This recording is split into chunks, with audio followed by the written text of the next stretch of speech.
Hey and welcome, Miss Kira Speaks, take number 227. Listen, typically this is the one show that I get up on the same day, so I was trying to get this up for you guys on Sunday, but your girl, her little old self was rocking out to the verses, Big Daddy Kane, KRS-One, and I've been trying to get this up all day. And here we are, finally. We're back for another episode of BMF, Season 1, Episode 4, titled Heroes. You know, we gotta open with a quote from Big Meech. My brother and I were determined and destined to be the best to ever play the cocaína game. Money became our addiction, being able to buy whatever we wanted.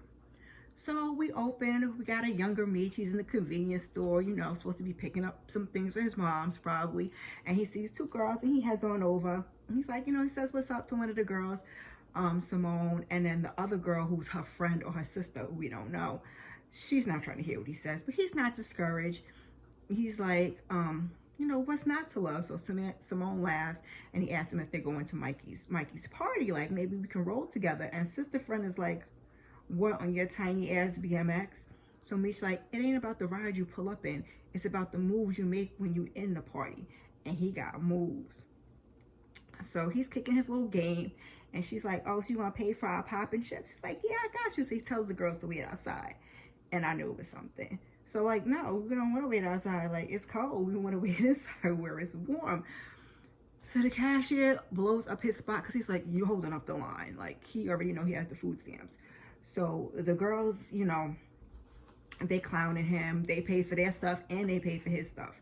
And then when he steps outside, we get a look at where, I said our first glimpse, not really our first glimpse, but at Pat. He saw what was happening. He tells him, never be ashamed of who you are or where you're from.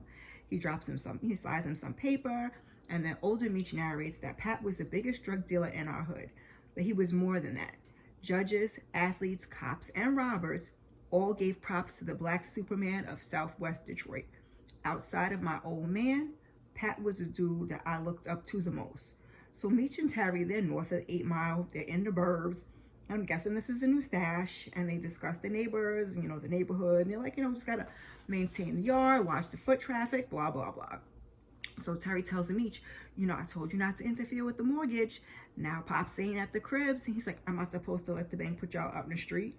So Terry's like, what if they break up for real? Meech is like, maybe they should. I'm tired of the arguing and fighting. So Kato comes in, she got some dude with her, and they're like, where's B-Mick? That's a good question. So homeboy says he doesn't know. He gave him the keys and sent him over. The F you mean, Meech says. I think his mom is sick or something, Kato says. Meech is like, okay, thank you. You can wait outside now. So Kato tells Hoop, who's the guy she went, I always call somebody dude or homeboy till I figure out their name, that they gotta go. They're gonna be late for the food trucks. So Meech says he's gonna page B-Mickie, but Terry tells him, business is booming. Well, we have a problem. All we have is about 3 days worth, maybe 2. Hoop says they can't be running on E, especially with Lamar running 12th Street. So he leaves, and Terry asks, wasn't Pat supposed to break us off? Speaking of which, Meech never told him how it went when they talk. But right now, Meech is worried about B-Mick. It's not like him to be MIA without saying shit. Meech says he's gonna hit Pat and then swing by B-Mick's on the way back. Terry's like, we're in the middle of some Terry is sick and tired of everybody. So Meech rolls up on Pat, and he's like, he wants 3 keys of powder, and he wants to buy them all up front. And Pat's like, let's not get ahead of yourself. He's like, you ain't got the infrastructure. He's like, but he's got the money though. What's the hold up? So Meechy getting a little, puffing his chest out. Pat's like, believe me when I tell you, you ain't ready. So Meech is like, no disrespect, but they have proven they can handle more work in a short amount of time. He's not asking him to front them ish no more. I'm here to buy outright. It's a win-win for us both. Pat getting mad now. So Pat's like, I'm gonna give you 3 bags on consignment and let y'all cop a brick outright. So Meech's like, he ain't asking for rocks no more. He wants to buy 3 bricks of coke. Meech raises his voice, so Pat raises his. And he says, I'm telling you what the it is. Your ungrateful ass take it or you can get going. So Meech is like, all right, Pat, don't trip, I got you. So Pat walks off, and his boy tells Meech that, he's like, I'm gonna set you up. So we already know, it's clear as day, that neither Pat nor Meech is happy at this point. So Meech talks to Pat's boy as he's putting together the work for him. And his boy's like, they have, Meech, his boy is like, they all have vices, because Meech had kind of like quickly mentioned that, Pat was getting high on his own supply. So Pat's boy basically tells Meech, Meech was trying to get more product. Meech is like, Pat's the biggest, the biggest dealer, and da-da-da-da. And Pat's boy's like, a brother can't give you what he ain't have. And he thinks he's talking crazy, but he tells him, like, Pat Ben fell off. And that's why he's been micromanaging them. But he lets Meech know there's always another game in town. Excuse me, every time I get to talking, there's something. So now I was wondering, like, ain't you Pat's homeboy? You supposed to be telling Meech all of this? But then he tells Meech to holler at him when he's ready to play. Okay, I see where this is going. So Meech and Terry are riding out. They're listening to jazz to keep them calm and on point as an older Meech narrates to us. Pat has the work in a tie box, and Terry admires it, but Meech is like, that ain't no original idea. And then Terry's like, he's not happy with the amount of supply when he pulls it out the box that he got from Pat. And Meech tells him he only sold him a bird and gave him 3 bags. And Terry's tight. Meech explains, just like Rock, who was Pat's homeboy, told him Pat ain't got it no more. So he tells Terry Pat is going to he tells Terry that Pat is getting high, and Terry's like, he ain't the first one. Meech is like, it's deeper than that. It ain't just a little, something up the nose. So Terry's surprised, but he's like, holler at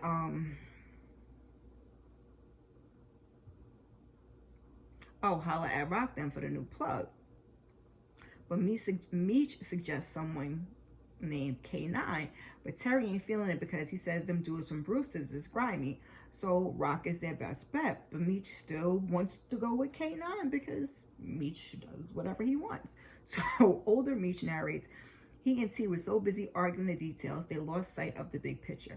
Pat put them on, gave them their stripes. He wasn't just a mentor, he was family, and he was walking away from them. But chasing the almighty makes you do some of the damnedest things. So now we see Terry. He's impatiently waiting for Wanda. Wanda's in Lord & Taylor shopping for an outfit for the baby's christening. And Terry wants everything to be perfect. Everybody's going to be there. And he asks Wanda to go back to her natural hair color. Okay, Terry. So Nicole says, bringing them back together in church isn't going to make them a big old happy family again. And so he gives her some money for a pair of real diamond earrings. He tells them to like, meet me in the car. Like, he's had enough. So up the way in the same mall, I guess, we see Lamar. He's over in the Foot Locker. He's buying Nike Cortez for the whole crew. So do ask him what's going on with the 50 boys. Just then Terry walks in. So Lamar steps to Terry, and then just as he steps up to Terry, Wanda and Nicole walk in, because Wanda was like, think the baby, the baby went to the bathroom. So Lamar throws him some money at his feet. He's like, for the diapers, and them diapers cost a lot, or whatever little slick shit he said, and he walks away. So Wanda's like, what the fuck is that? So it looks like Operation DRANO is assembling. J-Mo is still missing, and so is Famil. One of the guys says his aunt said he moved to North Carolina, but has no contact info. So the lady in command's like, this is no coincidence. No, ma'am, it is not. And I guess Famil did leave town, like he told Lamar, like Lamar told him to. So Lopez says, his sources say that J-Mo was behind Terry's shooting. So revenge is most likely the motive. And Brian's like, let's not get ahead of ourselves. And Lopez says he suggests Meech. But Brian's like, he has no record and no history of violence. And another one of the detectives points out that Lamar is now head of the 12th Street after 2 years in the psych institution for violent assault, and that surveillance caught him leaving the hospital the night Famil was discharged. Bryant said he used to run Viscard Road long before 50th and 12th Street Boys, and clearly he's benefiting the most from the,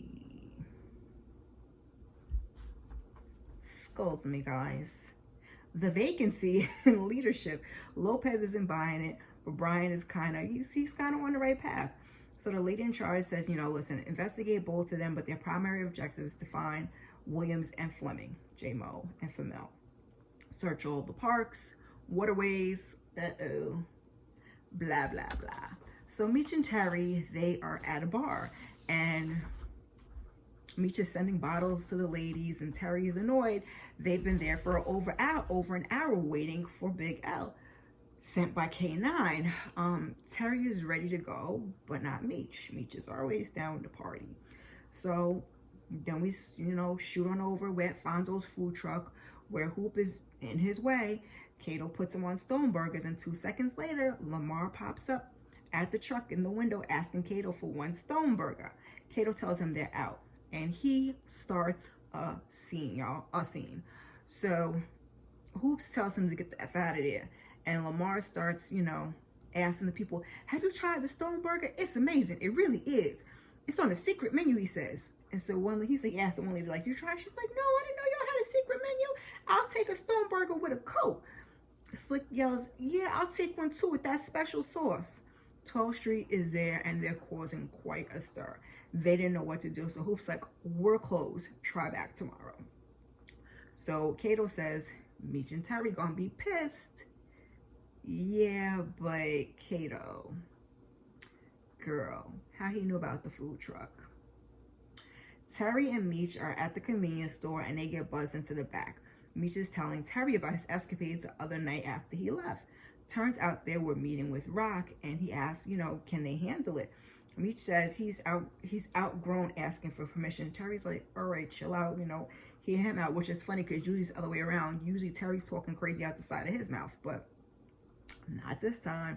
So he knows someone out in Florida, and they may still be in town. And Meech asks, like, are they connected to Pat? He's like, nah, it's a blast from the past. He dipped down south, and he made it big. So Terry says, if you set this up, and he hands him a stack.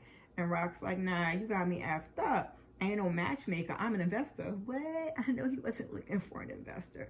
So he says 20 up front, 10 points on everything going forward. And then Meech says they'll give him 5 on the backside, and Terry hands him a stack of cash. So Rock's like, cool, stay ready. I hope he ain't about to screw them over. Like, that's what I was thinking. Like, took their money up front. Do you really have this connection? What's going on, Rock? I didn't really know you like that. So Meech rolls up and he knocks on the door. And we are introduced to a new character, Lori. She says she pays him all night, and now you want to show up the next day with with some diapers and a bag of chips you've been eating out of. He's like, it's the thought that counts. And he missed her and Nene. And he's like, he's got her favorites, juju fruits. So she's like, I'm crazy, so she lets him in. You see his baby girl, and she's not feeling him throwing money, at everything. He asked how she was doing. She went to work, she went to school, butcher, baker, candlestick maker, put together the crib. Why didn't you call me? I would have put it together. Nah, you got to pay somebody to put it together. You get that money I sent you? Yeah, I need that money. So like I said, she's tired of him just throwing money at everything. But she said a woman got needs too. So she starts stripping him down. I said, well, okay. So Pastor Snoop sneaks. I think it was Karen. I can't remember. She's there to take a look at Terry's eye and get some more info. Charles is annoyed. He ain't feeling her. So Terry says his vision's getting worse. Sometimes it's real blurry. Because she was asking him basically if it was cosmetic. Like, I just wander? And I think that's when Charles got upset. So Lucille says, everything took a turn after the corrective surgery. And then he says, like, is that the wording they use? Charles like, they ain't use no wording. They wanted to admit to nothing. So she says, they can file a malpractice suit, and how they respond will determine how bad things are for them. Then they can weigh the cost benefit of pushing for more versus settling. So, she's not going to treat them the same way the hospital did. Lucille, thanks her. She walks her out, and Charles like, I don't trust her. So she's like, you staying for dinner? He's like, I ain't hanging around.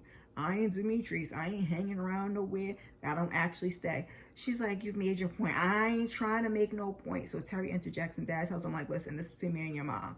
So Terry's like, I understand, but we're a family. Don't let your pride tear us apart.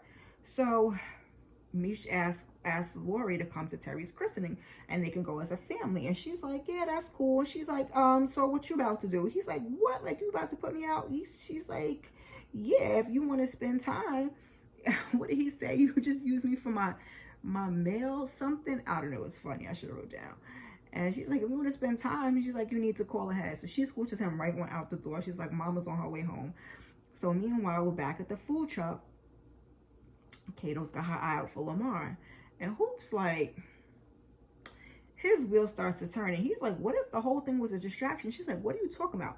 He's like, to get us away from the stash. And Kato's like, no one knows where it's at. Like, you're being paranoid. He's like, maybe, maybe not. But I'm going to go check. I don't blame him. I got the side eye for Kato right now. So Terry and Meech, they have a meeting at David Whitney residence. And the brother at the desk, he refuses to even look for a reservation. He's like, you know, he's telling the names. He's like, you're not even looking. He's like, listen, Steve's Soul Food is a half a mile south. So Meech is annoyed, and then he heads to the bar. Then he gets to the bar. Bartender asks for the member number. Bars for members only. So Meech is ready to go, but Terry says Rox, says they're meeting there, so he wants to wait it out. Which typically, again, Terry's usually the impatient one. So Terry says, like, he hopes that they don't get stood up. Me too. So they sit like down somewhere off to the side, which I don't even know how they was able to sit there because they didn't want them at the bar, whatever. So as they're sitting there, someone sends over shots, and there's a napkin under the drink, and on the napkin it says outside back garden. So they're like, all right. So they head out, and then two guys approach them with guns and search them. Let's take a walk. And they get thrown in the back of a van. What's going on? But before we find out, we see Hoop at the stash house. It's dark inside. He's alone. He pulls out his strap and he looks around. Fuck. He sees the sofas that they, stash the stuff in, torn, all torn up. Like, they found stash in the sofa. So as he heads that way, shots ring out and he gets low. He, crawls across the floor, and then he gets off, and he, him and the dude, they shoot off. So the shooter runs out of bullets. Hoops hits him, and the guy, as he goes to see who the guy is, because the guy's like running off, rat-tat-tat-tat, he is hit. So he gets down and trying, get to cover, be safe. And we see them boots. Here, kitty, kitty, Lamar says. Then we see Kato with her piece. She shoots. Lamar leaves. She gets Hoop on out of there. So we see Rock after Terry and Meech get the bag taken off of their head. Meech is like, yo, Rock, what the is going on? Where's your man? Ron ain't gonna make it, Pat says. Y'all thought y'all was gonna go behind my back with a new plug? Oh, damn. Busted. I keep telling you, mother effers, I know everything that's going down in the streets. Meech is like, I've been trying to ask you to up the volume, and you keep refusing. What am I supposed to do? He's like, I hear you, and I respect that. So then Meech is like, he's begging Pat to keep Terry out of it. He's like, yo, it's all on me, because they're outside, and he's got a shovel. And with the shovel, he was so worried. Like, Meech was trying to protect Terry. Like I said, the outside, he got a shovel, but Pat hits Rock instead. Like, I don't even remember what he was screaming, but basically homeboy turned his back on him, blah, blah, blah, blah. So he just beat him with the shovel to death, and he tells him to clean it up and give me my money. So Pat is on drugs, and he is crazy. So after they leave, they don't know what to do. Terry says it isn't cool, and don't ask him to pretend it is. And Meech is like, it's all his fault. Terry doesn't want to hear it. And Meech is like, oh, Meech says it's all his fault. He tries to take the blame, but Terry don't want to hear it. And then Meech is like, you know, Terry wasn't ready for his 50-50. And Terry's like, what? And he's calling him a narcissist. I don't even know if we had that wording back then, but maybe we did. So he tells him to go. So B-Mickie finally shows up. Hoop is there, and they tell Meech and Terry that Lamar got him for everything. Meech asks Big Mickey, because he's like, what the? Meech asked Big Mickey where he was at, and he says he was at the hospital with his mom. Meech wants to know why you ain't tell them. They've been paging him every day. I don't know how many days have passed, but they've been paging him every day. He says they haven't seen eye to eye, and he can't deal with him with his mom laid up. Meech says he don't give a F. So they lost everything they had. So Big Mickey's like, are you saying that's my fault? Meech checks that chin. Gonna be talking tough. So Terry asks if he's sure it was Lamar. Hoop's like, I heard his voice as clear as I'm hearing yours right now. So Terry's like, only 5 people knew where the stash was. He's like, me, Meech, B-Mickie, Hoop, and Meech says Kato. Hoop's like, nah, hell nah. If it wasn't for her, I'd be dead as a doorknob. I owe my life. Da, da, da. And probably, but she did that shit. So B-Mickie says she didn't think he did it either. Meech gives no F's what they think. He says Lamar been watching them the whole time, and Hoop suggests that they go after the guy that he clipped. Like, he got to be limping around here somewhere. So Terry's like, oh, we do nothing. We think and regroup. Homeboy is tired. So Operation DRANO was by the water. Bryant meets with a former colleague. His name was Detective Wallace. He hasn't seen him in a while. They chop it up, catch up about his personal life, getting divorced, kids, blah, blah, blah. So the guy's like, we got a call. There was a floater matching the description. So he asked if everything's on the up and up. And Bryant's like, you know, I ain't never da-da-da. And Wallace is like, you done sold me some wooden nickels a time or two, and then you ran off. So they say there's a body down there and it's trapped in the debris. So they call for help. We're at the church with Pastor Snoop, and little Terry's getting christened. Everyone is there. Wanda is back to her natural color. Meech and Nicole are the godparents. Terry is having flashbacks of what happened with Rock. And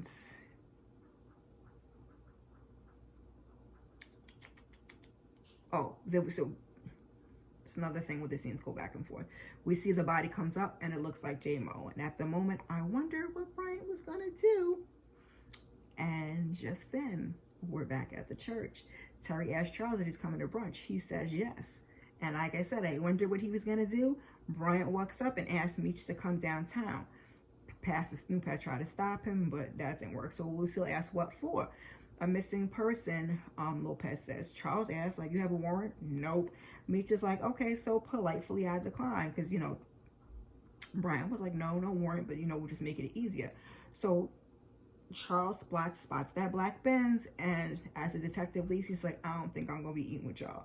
So Lucille is confused. Kato's at home, she's getting comfy, you know, she turns on the light, she sparks something up, and then Lamar pops up, grabs her by the back of her head, throws her on the ground, stomps on her, puts a gun to her head, because he's crazy, and Lamar just does crazy things. So you don't forgot what side of the street you belong on. Kato's like, I gave you the food truck and the stash out. He's like, you fired at me. She said, I had to do it to make it look real. She's the only person who knew, you know, where the stash was. She's doing what she has to do to get the trust. And she swears on her father's grave. So I was like, oh, okay. So Lamar and her has some type of connection through her dad. And he was saying something about her dad being a good dude or whatever. So B-Mickie, he grabs his strap, he heads to the door. Kato's there. She's coming to see if he wants company. She's just really, I don't even have no words for her. So he lets her in. He puts up the strap. She kisses, and they look like they're about to get it popping. She asks if he has a condom. He's like, oh, you know, let me get one. What color? So they lie down in the bed, and we don't see, but I'm assuming they do what grown folks do. So Meech pops up at Bryant's house, and Bryant's like, you got some fucking nerve. And Meech is like, you got some fucking nerve showing up in my nephew's christening. So Bryant tells them, Bryant hems them up on like the side of the house. He's like, you lied to me. He's like, J-Mo was dragged out the Detroit River with a bullet in his head. Meech is like, I ain't do that. He's like, I don't know who did it. So Bryant's like, his boss is going after all of you. 12th Street, 50, A, B, C, D, E, F, G, 1, 2, 3, all of them. So Meech tries to offer him some money. He's like, we got to stick together. And Brian's like, nah, it's over with, finished. And Meech is like, he disagrees. He's like, you still need me just as much as I need you, and don't you forget that. So he puts the money in the mailbox. He goes on about his business. So Lamar is over there at Monique's house, and he's telling Zoe a story about the big bad wolf, but he's putting his spin on it because now the wolf done snuck up in there. We don't care. So she goes to bed. He comes out. He's with Monique, and they're chitting and chatting. He's like, I got you something. So it's a diamond necklace. I'm so over her. So she asked how he paid for it. He's like, if you want the truth, I'll tell you every detail, or I can put it on. He puts it on. She don't want no details. Basically, she don't say that, but she don't want no details. She don't ask. She loves it. So he kisses her, and she's like, no. Then all of a sudden, he says no. He says no. She's like, no. He says no pressure. Then all of a sudden, she jumps on him, and like she want to jump his bones. So next thing you know, he's tearing it down on the sofa. So there was a woman earlier that I didn't mention at the bar when they went for K9's connection.